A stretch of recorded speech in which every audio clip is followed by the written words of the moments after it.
One of my favorite places to visit is Colonial Williamsburg. Apart from the other tourists there, it's really like going back in time. And one thing that you'll notice there, along with so much of the handmade, elbow grease derived essentials, is the pervasive smell of wood smoke. It is just one of those things that people likely ignored or took for granted and is now novel to us. But somehow it's still in our bones. It still reminds us of home or a simpler time. Cracker Barrel is aware of this, and it's the giant hearth and wood fire that adds a feel of home and nostalgia. So the topic today is cooking woods. We may cover a little of cooking with wood, but since I'm a forester and not a chef, the emphasis is more going to be on the wood and not so much on the cooking. Going back to the Oregon Trail days, the homesteaders had to rustle up a varmint and run a stick through them and roast them on a spit. Thousands of students who I have taught at various farm day events are shocked to learn that the largest use of wood globally is for cooking. It is likely that many of them have never cooked anything but a marshmallow over an open fire, yet that is still what occurs in most of the undeveloped world. Wood is a basic and plentiful fuel, but there are some do's and don'ts involved in cooking with it, as well as some taste and flavor preferences. One reason that people desire to cook their food with wood is to reach the desired temperature to achieve browning for visual appeal. This is known as the Maillard reaction. It creates flavor and changes the color of food. Maillard reactions generally only occur above 285 degrees Fahrenheit. Maillard reactions are when the basic sugars combine with amino acids to form innumerable numbers of compounds. Many of these become volatile organic compounds, which are aromatic. The unique smells of these compounds are what gives grilled foods their unique aromas, and this is expanded or enhanced when specific kinds of wood are used. When reaching temperatures to create the Maillard reaction, the juices from the food are actually brought to the surface, where they may further react to any seasonings that are applied. And also, many of these aromatic compounds from the wood smoke is collected. We'll also note the advertisement of many wood-fired people in urban centers. You gotta admit that this looks more appealing than this. And even if vegetables are your choice of diet, it is still tastier to have wood-smoked vegetables by a long shot, especially if given a good glaze set with wood heat.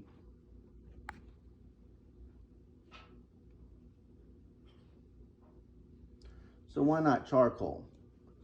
Charcoal is fine and has been a convenient and readily available alternative since the late 1800s, and further popularized by Henry Ford's creation of Kingsford in the 1920s.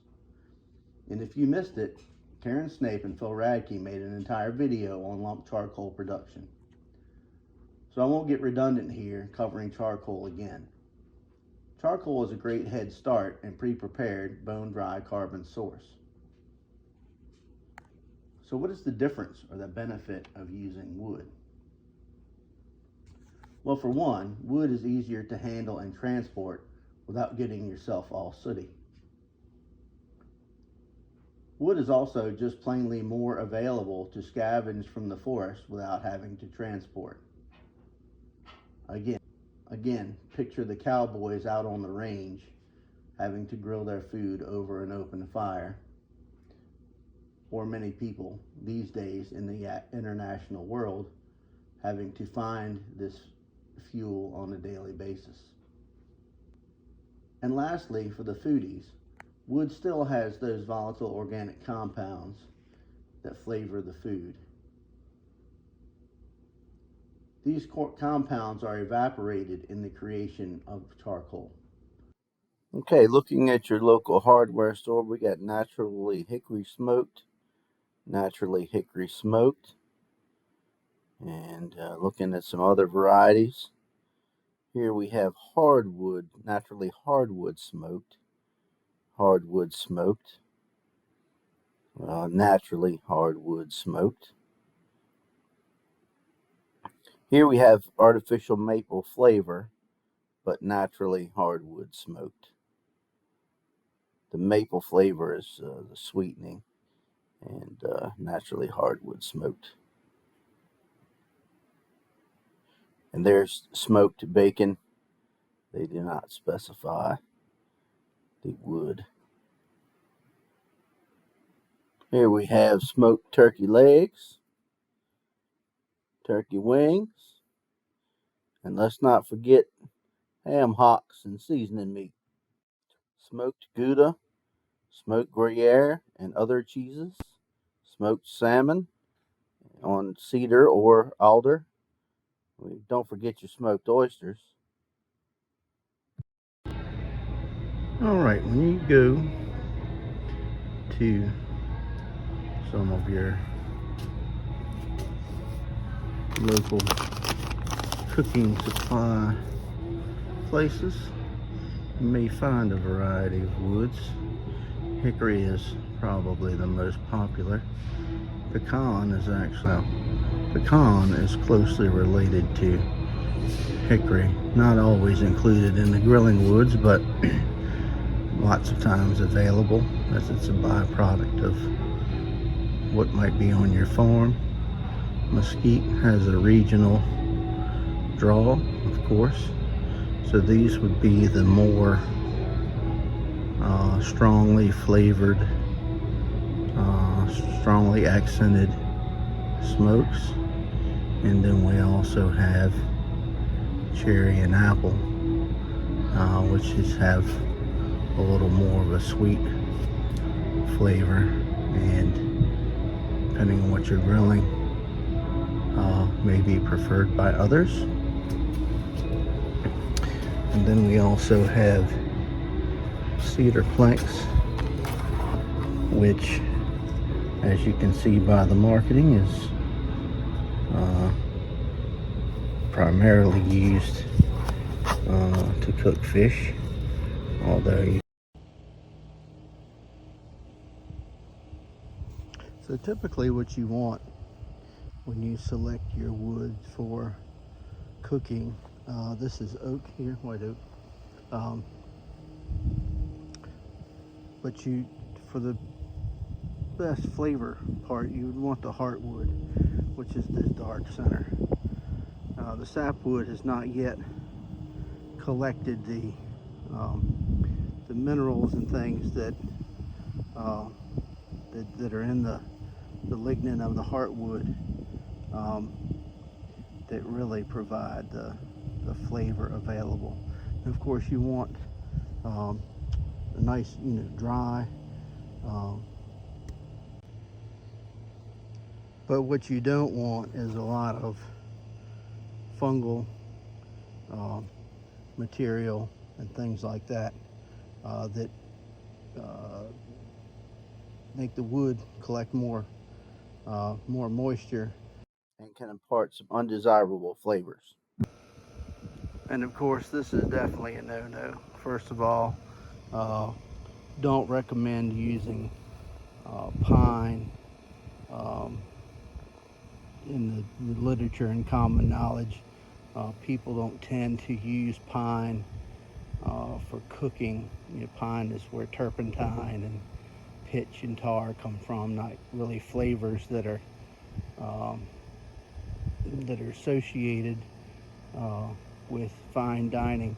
And you definitely don't want to use any scrap lumber, things that may be treated by any chance, because then obviously we're introducing some chemicals that we don't want to be ingesting.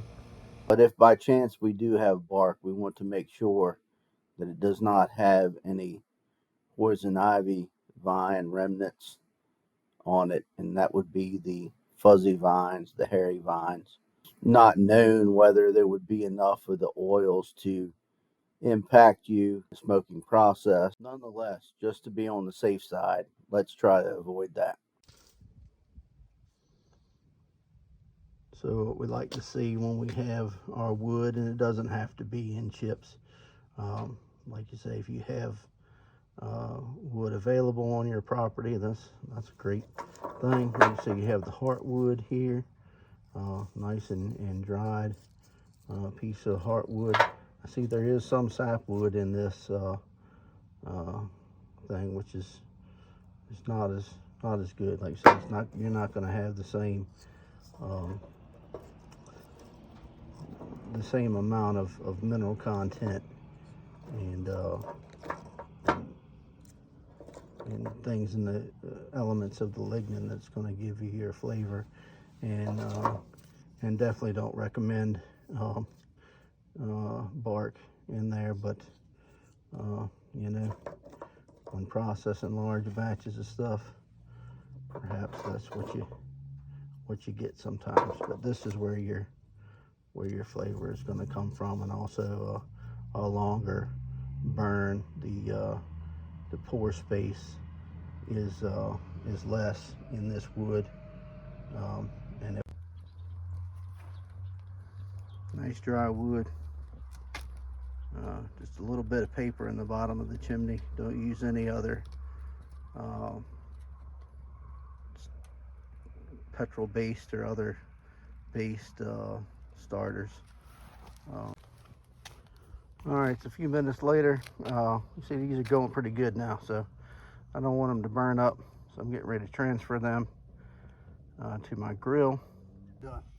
So as I say, I have the fire going here, and I want to transfer those chips to this grill because I want to be able to control the air and really choke down the so I don't want the flame when I go to cook my food. I just want very low oxygen, just the heat from these chips. So I'm going to transfer them over.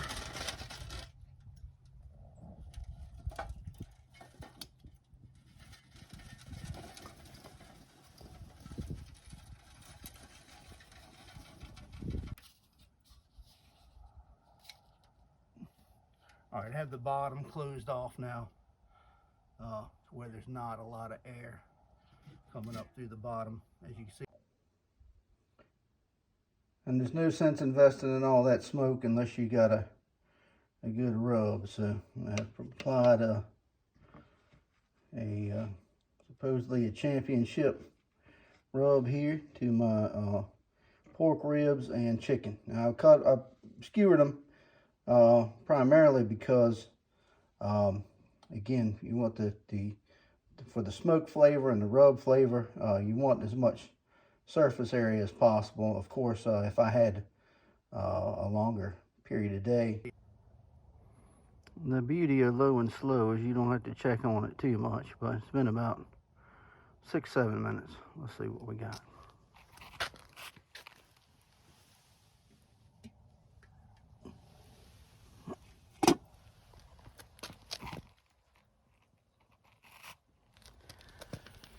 Still a ways to go yet.